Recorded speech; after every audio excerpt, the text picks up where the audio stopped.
والصلاة والسلام على عباده الذين اصطفى أما بعد فأعوذ بالله من الشيطان الرجيم بسم الله الرحمن الرحيم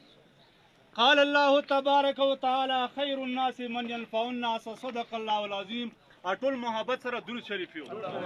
اللهم صل على محمد وعلى ال محمد كما صليت على ابراهيم عزیزانو دا د مو تاسو ملته د مو تاسو خوره دی د مو تاسو وطن دی ځکه هر یو سیاسي پارټي حق لري چې هغه خپل ووټ ته امیدوار رامخکې کړي او الیکشن کې مقابله وکړي الیکشن ګټي یا نه ګټي خو مقابله وکړي مو دا خبره کوم چې حکومت د مو خپل دی فوج د مو خپل دی ادارې د مو خپل دي علما د مو خپل دي خو لیکن نن به زه تاسو ته هغه لاس خبرې که یو سړی دا وي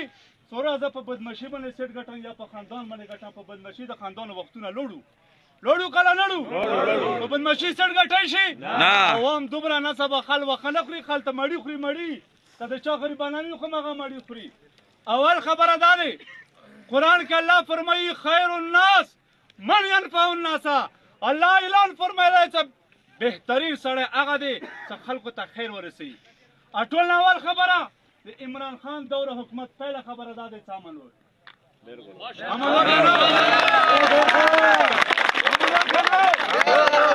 امن وکړه غنه مخکې حکومتونه غنه بعد حکومتونه خیبر پښتونخوا موتی صرف توفیق جنگ رکړی دی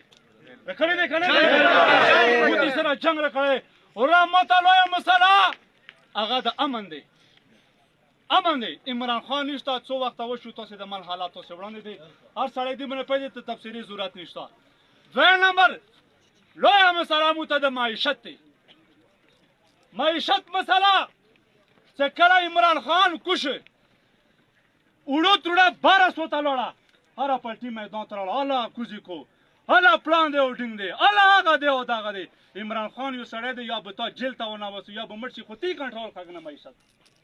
تی کنټرول کړه که نه تی والله کنټرول کوي دریمه خبره صحت کارت چور بڼې لجونه شوي لسونه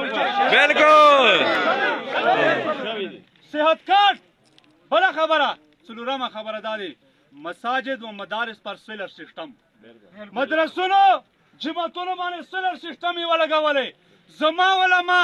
زما طلبا زما شیخ الحدیث هغه بزرګان خلک چې غرنۍ ته لمونځ کوي غرنۍ ته سبا کوي غرنۍ ته بخاري شریف وي هسې خو نه وي زه کله کله یوه نیمه خبره وکړم چې نه وي زموږ ملایان نه مخکې جنت ته لوړ نه شي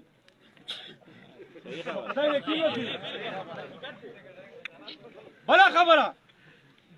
غطب خال بخاري شریفي او بله شپږمه خبره دا دی د مسجدونو چې څومره خطیبان هغو ته ټولو ته تنخواهوالې مقرر کړي وي مقرر کړي که نه مقرر کړي او بله خبره دریمه خبره دا دی یو شوکت خانم په لاهور کې یو په کراچي کې یو په پېښور کې زه خپله د لاهور شوکت خانم اسپتال ته لاړ یم هغه د لیفټاپ والا بټن وول دې زه ته یې راوستم مول دا زلزله دی سوری وستم ډاکټر نه مول دا ولې راوستم ولې دا د چا پروګرام وي چای وڅښه په الله یقین وکړئ هغه ته چې کوم د دنیا بیماران راخلاص دي په خدای چې کوم د انسانیت خدمت چې کېږي غوږونو ته پاتې دي غوږونو ته د پاکستان په تاریخ کې یو وزیر اعظم داسې کړي چاته ورسره ویه او بل اتمه خبره دا دی چې د مسجدونو بیلونه معاف وو که څومره مسجدونو دغه بیلونه معاف وو یو جماعت باندې بیل نه دی خسته یو ماته یې پاته یو جماعت نه بیل نه انمه خبره مسافرخانې کولاو کړې پېښور کې خپله وه لاهور کې خپله وه کراچي کې خپله وه په هر ځای کې خپله وه